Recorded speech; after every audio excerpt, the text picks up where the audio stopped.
దేశవ్యాప్తంగా కూడా భారతీయ జనతా పార్టీ వచ్చినప్పటి నుంచి లెఫ్ట్ వింగ్ ఎక్స్ట్రీమిజం నిర్మూలన చేస్తామని చెప్పడం జరిగింది.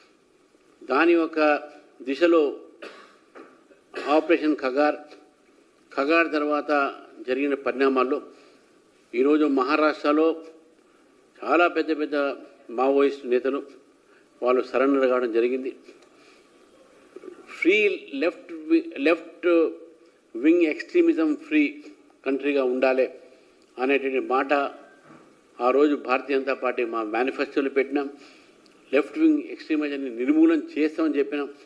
మళ్ళీ ఈరోజు చాలామంది పెద్ద పెద్ద ఏదైతే నెక్సలైట్లు మావోయిస్టులు గతంలో అండర్గ్రౌండ్ పోయిన వాళ్ళు ఉన్నారు, అటు అలిపిరి బ్లాస్ట్లో సంబంధించిన వాళ్ళు కానీ వాళ్ళు లీడ్ చేసేవాళ్ళు కానీ వాళ్ళు తెలుగు ప్రాంతానికి సంబంధించిన వాళ్ళు కాబట్టి ఈరోజు మహారాష్ట్రలో వాళ్ళందరూ సరెండర్ కావడం జరిగింది. ఇది లెఫ్ట్ వింగ్ ఎక్స్ట్రీమిజం ఫ్రీ కంట్రీకు ఒక మార్గంగా భావిస్తూ మరి ఇవాళ టీవీలో చూశాను. మార్నింగ్ పొద్దున చూస్తే ఏంది అని అంటే అక్కడ ఒక మంత్రి ఇంట్లో పోలీసులు పోయారు.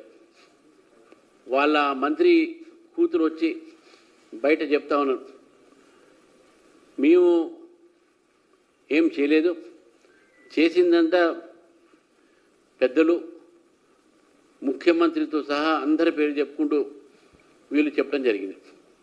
ఈరోజు కొండా సురేఖ గారి యొక్క ఏదైతే వ్యవహారం అయితే ఉందో వాళ్ళకి సంబంధించినటువంటి ఒక వారి ఓఎస్డీని అరెస్ట్ చేయడము, లేకుంటే ఎలిగేషన్స్ సిమెంట్ ఫ్యాక్టరీ ఓనర్లని బెదిరించి వసూలు చేయడము ఏది ఉన్నాయో దీని అనంతరం ఇటు ఆరోపణలతో ప్రతి ఆరోపణ కూడా వచ్చినాయి. ఏంటంటే దీంట్లో పెద్ద పెద్ద వాళ్ళ హస్తాలు ఉన్నాయి, పెద్ద పెద్ద మినిస్టర్లు ఉన్నారు, పెద్ద పెద్ద ముఖ్యమంత్రికి దగ్గర ఉన్న వాళ్ళు ఉన్నారు, వాళ్ళందరూ కూడా ఉన్నారని చెప్పేసి చెప్తా ఉన్నారు. భారతీయ జనతా పార్టీ మేము ముందు చెప్తా ఉన్నాం, కాంగ్రెస్ అంటే corruption, Congress is synonymous of corruption. ఈ రెండు పదాలు కాంగ్రెస్ కరప్షన్ ఒకే రకంగా పోతుంది. ఈ దేశంలో కాంగ్రెస్ పార్టీ ఉన్న రోజు కరప్షన్ ఉండే కాబట్టి కరప్షన్ అండ్ కాంగ్రెస్ వారు చెప్పింది కొత్త కాకుండా కూడా ఈరోజు ప్రజల మధ్యన తీసుకొచ్చిన కొన్ని వివరాలు ఉన్నాయి, కొన్ని విశేషాలు కొన్ని చెప్పిండ్రు. ఈరోజు వెళ్ళబెట్టినటువంటి ఒక ఏదైతే అంశాలు ఉన్నాయో ఎవరెవరు కరప్షన్ చేశారో మొత్తం కాంగ్రెస్ నాయకులు ఈరోజు ఈ రాష్ట్రంలో ఉన్న కాంగ్రెస్ నాయకులు వాళ్ళు దీనిపైన వివరణ ఇవ్వాల్సిన అవసరం ఉన్నది. వాళ్ళ ఆస్తుల వివరాలు ఇవ్వాలి, వాళ్ళ బేనామీ వివరాలు ఇవ్వాలి, ఎవరెవరు ఎక్కడెక్కడి నుంచి ఎక్కడ ఎక్స్ట్రాక్షన్ చేశారు, ఎంతమంది దోచుకున్నారు. ఈరోజు దోచుకునే ప్రభుత్వం అయిపోయింది ఇది. ఎక్స్ట్రాక్షనిస్టులు దోచుకుంటున్నారు, బెదిరిస్తున్నారు, బెదిరించి వసూలు చేస్తున్నారు, టికెట్లు కూడా వాళ్ళకే ఇస్తున్నారు, అది వేరే మాట. అన్నీ మీ ప్రభుత్వమే ఈరోజు మనం కూడా చెప్పాను, మీది కాంట్రాక్టర్స్ ప్రభుత్వం, మీది కమిషన్ల ప్రభుత్వం, మీది కాంట్రాక్ట్స్ ఇచ్చే ప్రభుత్వం. ఇప్పుడు మీ ప్రభుత్వము ఎక్స్టార్షన్ చేసే ప్రభుత్వం, బలవంతమైన వసూలు చేసేటువంటి ప్రభుత్వం అయిపోయింది.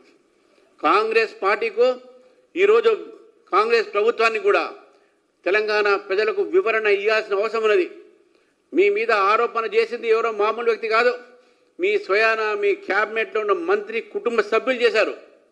ఈ వ్యవహారం ఏంది, ఎన్నాళ్ళ నుంచి జరుగుతుంది, ఎవరెవరు ఎంత సంపాదించారు, కాంగ్రెస్ పార్టీ ఈరోజు తెలంగాణ ప్రజలకు వివరణ ఇవ్వాల్సిన అవసరం ఉంది.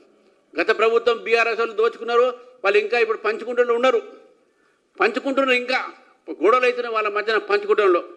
మీరు కూడా ఏం చేస్తున్నారు, మీరు కూడా పంచుకునే ఇంట్లో క్రమంలోనే గొడవలు అవుతున్నాయని చెప్పి మేము పక్కా భావిస్తూ ఉన్నాం. దోచుకున్న సొమ్ముని పంచుకోలేక దంచుకున్న సొమ్ముని ఈరోజు దానికోసం తన్నుకుంటున్నారు. మీరు ఈ దోచుకున్న సొమ్ము దంచుకొని ఈరోజు తన్నుకుంటున్నారు మీ ప్రభుత్వము. ఇటువంటి పరిస్థితి ఈరోజు తెలంగాణకు పట్టిందంటే తెలంగాణ తీసుకువచ్చింది ఒకటి దోచుకుంటారు, మాకు అవకాశం ఇప్పుడు వచ్చింది మేము దోచుకుంటామని. ఇది ప్రభుత్వం పరిపాలన ప్రజల గురించి ఆలోచించే ఏదైనా ఆలోచన ఉందా? ఈరోజు పెన్షన్లు రావట్లేదు ప్రభుత్వ ఉద్యోగస్తులకు, రిటైర్ అయిన వాళ్ళకు. ఈరోజు సమయానికి మీకు జీతాలు ఇవ్వట్లేదు, నిరుద్యోగ భత్తాలు లేవు, మీకు మాత్రం దోచుకోవడానికి కోట్లు ఉన్నాయి. ఎవరిని పడితే వాడు బెదిరిస్తూ ఉన్నారు. ఏం ప్రభుత్వం ఇది? ఇది దోచుకునే ప్రభుత్వమా? ఎక్కడ మీ పరిపాలన ఏది? పరిపాలన లేదు. కాబట్టే ఈరోజు మేము చెప్తా ఉన్నాం ఇక్కడ జూబ్లీస్లో బై ఎలక్షన్ జరుగుతుంది. మీరు మాత్రం ఈ రెండు పార్టీలు ఏదైతే దోచుకున్నారో, ఈ తెలంగాణని దోచుకున్నారో వాళ్ళని మీరు తిరస్కరించండి. ఈరోజు 11 సంవత్సరాల నుంచి 12 సంవత్సరాలు దాదాపు అవినీతి రహితమైన పరిపాలన ఇచ్చిందంటే బీజేపీ ప్రభుత్వం. కాబట్టి జూబ్లీస్ ప్రజలు కూడా మీ ద్వారా నేను కోరుతా ఉన్నాను, మాకు ఓటేయండి. ఈ రెండు పార్టీలు దోచుకున్నటువంటి ఒక సందర్భం మనం చూస్తూ ఉన్నాం. కాబట్టి ఈరోజు అక్కడ ఎవరెవరి మీద ఏమేమి అభియోగాలు ఉన్నాయో మనకు తెలుసు. ఎంతమంది మీద ఎక్స్ట్రాసిస్ కేసులు ఉన్నాయి, వాళ్ళ మీద దోచుకునేటువంటి బలవంతం దోచుకునేటటువంటి కేసుల్లో ఉన్నారనేటువంటి ఒక అభ్యర్థి ఎంఐఎం అభ్యర్థి, ఆయన కాంగ్రెస్ అభ్యర్థి. అప్పుడు గతంలో ఎంఐఎం, ఇప్పుడు కాంగ్రెస్. వాళ్ళ మీద ఎన్ని కేసులు ఉన్నాయి? దోచుకునే కేసులు ఉన్నాయి. ఈ ఎక్స్ట్రాషన్ ప్రభుత్వము ఎక్కువ రోజు ఉండడానికి వీల్లేదు. ఈ ఎక్స్ట్రాషనిస్ట్ లీడర్లు ప్రజలు తిరస్కరించాల్సిన అవసరం ఉంది.